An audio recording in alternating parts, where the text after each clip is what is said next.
Toh kami sudah mengajukan pemberitahuan. Apa salahnya? Apa salahnya kami ke sini? Konteksnya. Kan konteksnya Ustadz Yusmar kalau mau diselesaikan, nggak usah ribut-ribut di mana-mana. Banyak kalau orang dengar. Kemudian datanglah ke rumah kami, kita bicara baik-baik.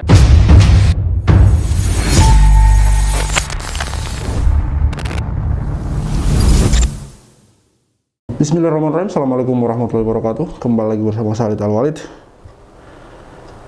Beberapa hari yang lalu, sekitar 2 atau 3 hari yang lalu, saya mendapat informasi atau kabar bahwa channel Jia TV dilaporkan oleh pihak Yusuf Mansur, dan juga Thaibah TV tentunya, itu channel Pak Darso dilaporkan oleh pihak Yusuf Mansur. Lagi-lagi ketidakkonsistenan di sini terjadi, dan pelin-pelannya sebuah kata-kata juga terjadi di sini gitu. Di beberapa video, di beberapa pernyataan saya melihat Yusuf Mansur selalu mengatakan santai, tenang aja, kita aman, kita sabar, kita akan tapi kenyataannya juga main lopar lapor sana sini gitu. Dan yang saya mau ngomong di sini, yang saya mau katakan kepada teman-teman gitu, Jia TV atau Pak Darso yang mau dilaporin itu di bagian mananya gitu, di bagian mananya yang mau dilaporin gitu. Bukankah juga pernyataan Yusuf Mansur selama ini banyak mengandung unsur tanda tanya, kebohongan gitu. Mulai dari dia mengatakan bahwa dia komisaris Grab, kenapa itu juga tidak ditelusuri gitu. Mulai dia banyak sekali pernyataan-pernyataan Yusuf Mansur yang kemudian ambigu atau patut kita pertanyakan kebenarannya gitu. Kalau mau pakai istilah main lapor, dia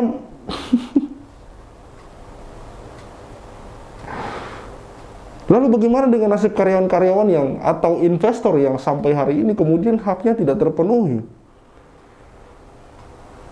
Sudah berapa tahun gitu mereka dijanjikan namun tidak sesuai dengan apa yang dijanjikan. Juga pernyataan-pernyataan Yusuf Mansur yang lain, berbicara dengan Rasulullah, berbicara dengan semut, inilah itulah, yang dimana ketika video itu viral selalu kemudian dibantah dengan pernyataan yang berbeda, yang berbanding terbalik. Bagaimana caranya mau menyelesaikan masalah kalau yang dipermasalahkan justru medianya gitu loh. Saya sudah pernah bilang bahwa untuk membuat kita berhenti membuat konten tentang Yusuf Mansur sebenarnya simpel. Ajak ketemu para korban, selesaikan urusan Anda dengan para korban, ketemu dengan mereka, mediasi dengan mereka, selesaikan apa yang sudah menjadi hak-hak mereka, mulai dari investor, karyawan Paytren. Apa sulitnya gitu? Karena saya juga selama ini ingin melihat bukti dari kata-kata Anda gitu. Bukti dari kata-kata Anda, wahai Yusuf Mansur, yang sering mengatakan bahwa sedekah sekian, sedekah sekian, sedekah sekian. Lah ini hak orang gitu loh.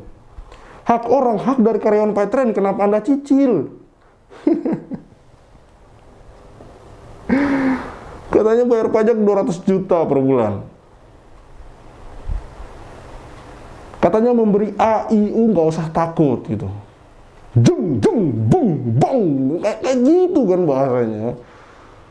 Ya kita media coba pengen melihat itu. Kata-kata Anda sendiri. Toh yang kita share selama ini di YouTube adalah hasil dari perbuatan Anda. Tidak ada yang ditambah-tambah dan dikurangi sedikit pun.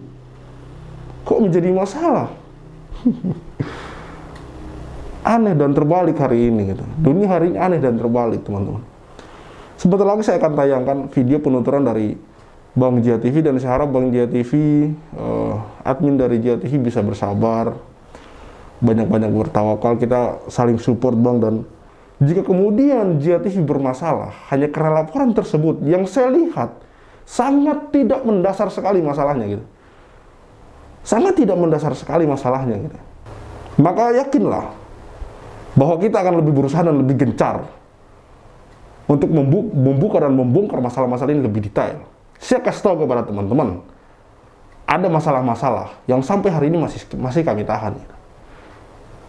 Saya tidak perlu sebutkan clue-nya atau apapun itu, yang jelas seperti itu. Tapi saya akan melihat dulu bagaimana masalah dari Jia TV ini gitu. Bagaimana masalah dari Jia TV ini? Oke, cukup sekian dari saya. Silahkan disimak pemaparan dari Jia TV mengenai kronologi dan alasan mengapa beliau dilaporkan ke pihak kepolisian oleh pihak Yusuf Mansur. Khalid Al-Walid, Assalamualaikum warahmatullahi wabarakatuh. Bismillahirrahmanirrahim. Assalamualaikum warahmatullahi wabarakatuh. Teman-teman, jumpa lagi bersama saya Haji di Jia TV. Bagaimana kabar kalian semuanya? Semoga selalu sehat ya dan senantiasa dalam lindungan Allah Subhanahu wa taala. Teman-teman, pada hari Rabu tanggal 12 Oktober 2022 ya, kemarin itu saya mendapat kiriman ya surat panggilan dari kepolisian ya, Polres Metro Bekasi ya. Nah, surat apa ini? Nah, ternyata ini adalah surat panggilan undangan klarifikasi dan itu karena saya dilaporkan oleh pihak Yusuf Mansur ya mungkin ya terkait video saya yang saya upload pada tanggal 12 Oktober 2021. Jadi sudah lama video itu. Dan ini saya tunjukkan suratnya ya. Di sini tertera atas nama pelapor yaitu Saudara Denny Wahyu Saputro SH ya. Perlu diketahui, jadi Denny Wahyu Saputro ini adalah lawyer dari pihak Yusuf Mansur yang sempat menghadapi atau menemui rekan-rekan bapak-bapak investor JPN Batubara ya pada saat geruduk pertama atau kunjungan pertama ya, dan juga yang menangani atau membantu dalam perkara sidang pengadilan di Pengadilan Negeri Jakarta Selatan terkait persoalan investasi JPN Batubara. Nah, saya bacakan ini tertera nomor B garis miring 1009 garis miring X garis miring res 114 garis miring 2022 Restro Bekasi ya. Nah, saya diminta hadir pada tanggal atau hari Jumat tanggal 14 Oktober 2022 di tempat ruang unit 3 Jatan Ras Satreskrim ya, lantai 3 Polres Metro Bekasi. Saya kemudian menghadiri panggilan ini. Saya datang sendiri tanpa didampingi oleh kuasa hukum atau pengacara, karena saya memang ya saya hadapi sendiri ya, karena kan kalau pakai pengacara ya tentunya pakai biaya juga kan, walaupun saya mengenal beberapa lawyer misalkan Pak Zaini begitu ya. Jadi untuk sementara ini saya hadapi sendiri begitu teman-teman. Yang kedua juga karena memang ya saya tidak takut atas panggilan ini, karena ya saya merasa tidak melakukan atau seperti yang dituduhkan dalam pelaporan ini ya. Keperluan klarifikasi tentang adanya pengaduan dugaan tidak pidana tanpa menyebarkan informasi yang ditujukan untuk menimbulkan rasa kebencian individu berdasarkan sara atau pencemaran nama baik ya, sebagaimana dimaksud pasal 28 ayat 2 junto, pasal 45 ayat 2 atau pasal 27 ayat 3, pasal 45 ayat 3 URI nomor 19 ya. Oke. Nah, di sini yang saya pertanyakan adalah legal standing dari pelapor ini ya, karena di dalam pelaporan itu video yang dimaksud itu saya tidak sekalipun menyinggung Saudara Denny Wahyu Saputro ya, walaupun juga beberapa kali kita bertemu di pengadilan, saya juga tidak pernah menyebut nama ya sosok ini. Tetapi apakah mungkin saya tanyakan ke pihak polisi yang menangani perkara ini ya, saya tanyakan karena memang mendapat kuasa dari Yusuf Mansur. Tetapi apakah itu diperbolehkan ya atau dibenarkan ya? Ya saya belum bisa pastikan. Mungkin nanti saya akan bertemu Pak Zaini Mustafa untuk menanyakan terkait ini ya. Nah, video yang dimaksud adalah video berjudul "Pengusaha ini merasa berdosa karena membesarkan nama Yusuf Mansur" ya, carut marut investasi OYM. Nah, di dalam video tersebut, di sini juga tidak dijelaskan bagian mana kalimat saya yang dikatakan atau diduga mengandung unsur delik ya, unsur kebencian begitu ya. Dan juga saya pertanyakan juga video-video saya itu adalah terkait perkembangan ya. Saya mengupdate perkembangan berbagai macam investasi ya. Kemudian saya juga mewawancarai narasumber secara langsung ya. Dan anehnya juga kenapa yang dilaporkan itu bukan perkara-perkara tersebut, melainkan hanyalah sebuah video yang saya mereaction video yang sudah diupload oleh VOA Islam pada tahun 2015.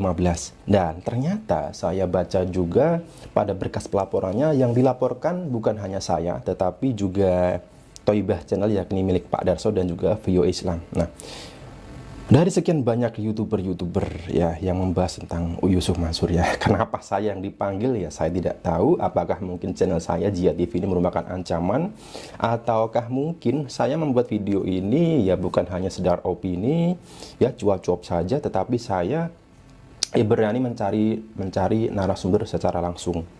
Nah, sebelumnya saya duga karena di sini tidak tertera ya video yang dimaksud yang mana begitu ya. Saya duga itu video yang dilaporkan adalah video saat saya membahas mengenai Matiji ya. Karena pada saat pertama kali saya mengupload itu dan juga saya pertemukan Matiji, kemudian dengan Mas Mono ya, saya pertemukan dengan Pak Budi itu ya. Di situ saya mendapat ancaman langsung dari Pak Budi Harta ya, bahwa akan mempelajari ini dan juga akan melaporkan ke pihak kepolisian.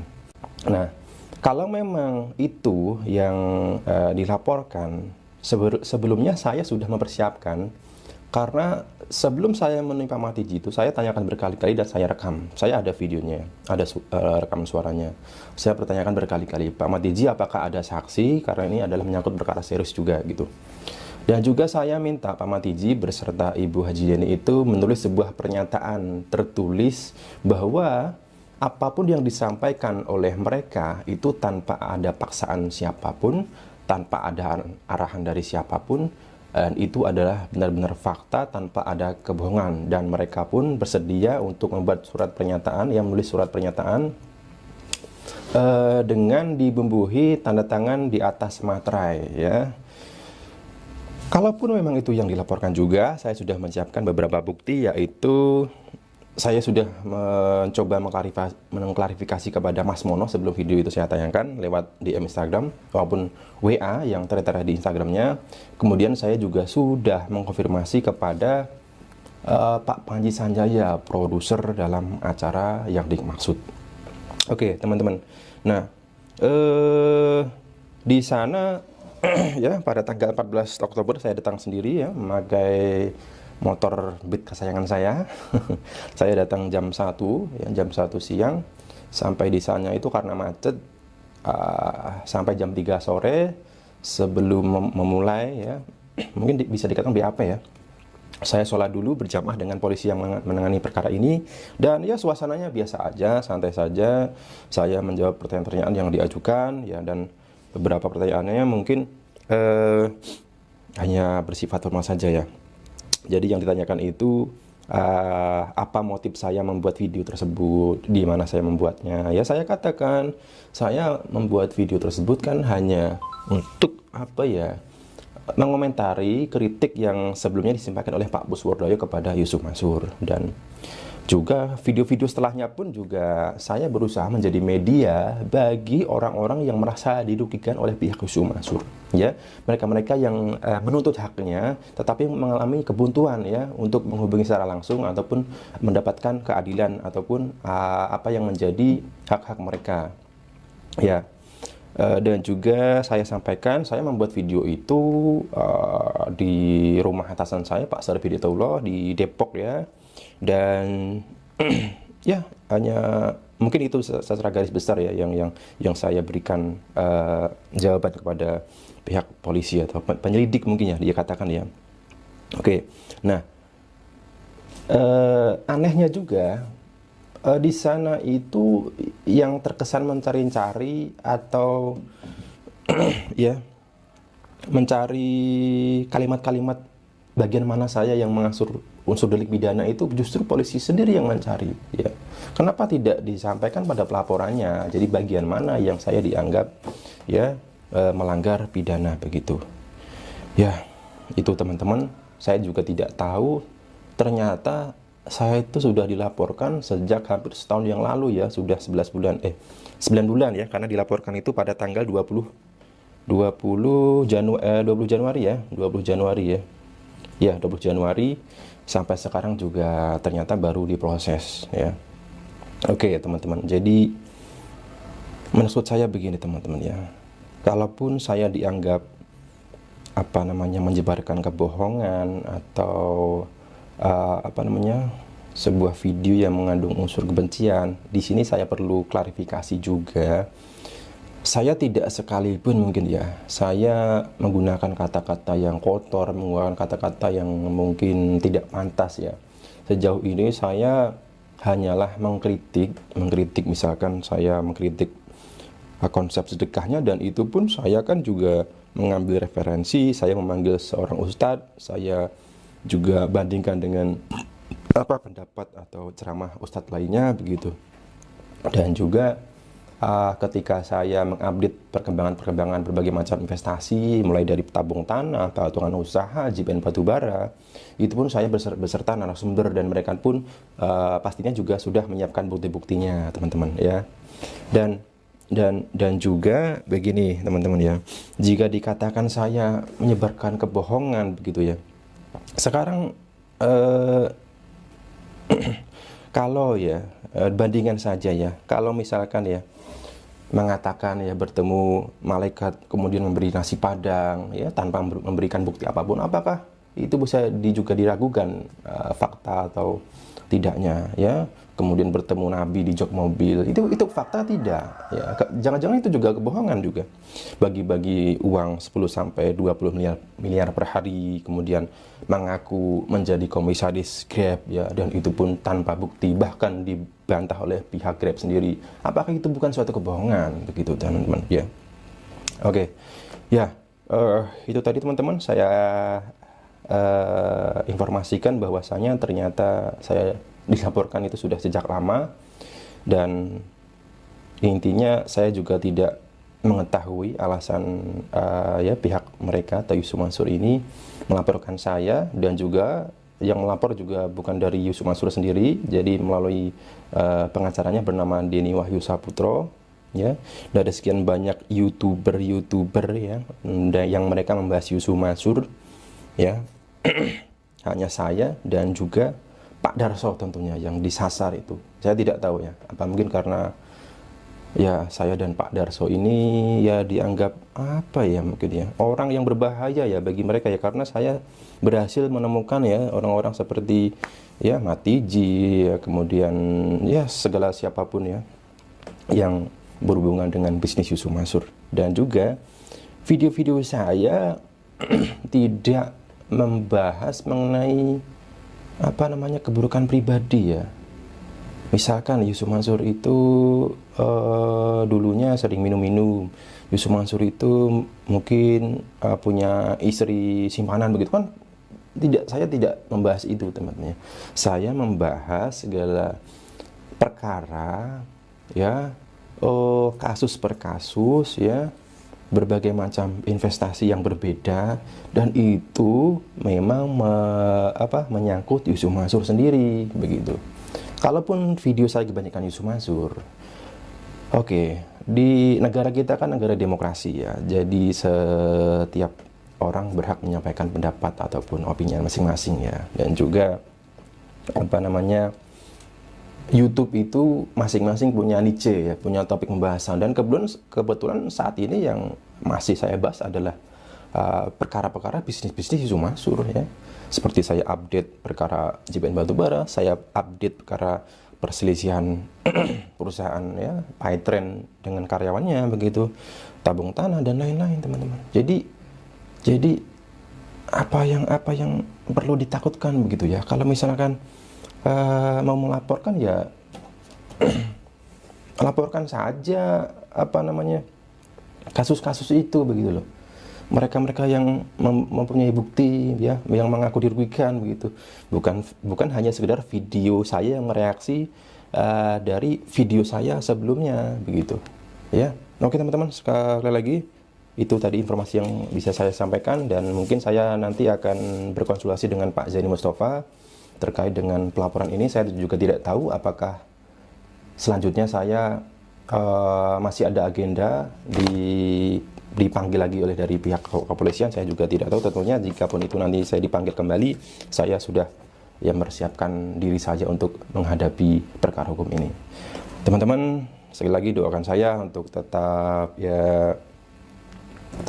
tidak gentar untuk ya menyampaikan sebuah kebenaran, fakta-fakta, dan juga tetap menjadi media-media bagi orang-orang yang merugi, menjadi korban, tetapi mereka tidak mempunyai saluran untuk menyampaikan keluhan-keluhan mereka. Ya teman-teman, sekian. Wassalamualaikum warahmatullahi wabarakatuh.